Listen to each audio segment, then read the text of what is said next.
Police భయం అయిపోయింది. పోలీసుల యొక్క ప్రమేయం లేకుండా ఏ వ్యవస్థను కూడా వీళ్ళు నడిపించేటువంటి పద్ధతిలో లేదు. పోలీసు అండదండలతోటి ఇలా రాష్ట్రాన్ని నడుపుతున్నారు. సరే, పోలీసులు ఎప్పుడైనా ఏ ప్రభుత్వానికైనా అవసరమే.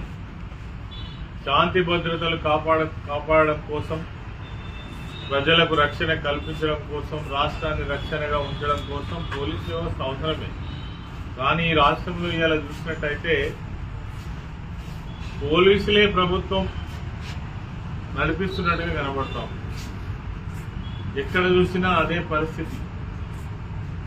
అది హైదరాబాద్ నగరమే కావచ్చు, లేదంటే మామూలు ఒక మండల కేంద్రంలో ఉన్నటువంటి వ్యవస్థనే కావచ్చు. అందులో భాగంగానే రామగుండానికి సంబంధించి ఈ మధ్య కాలంలో అనేక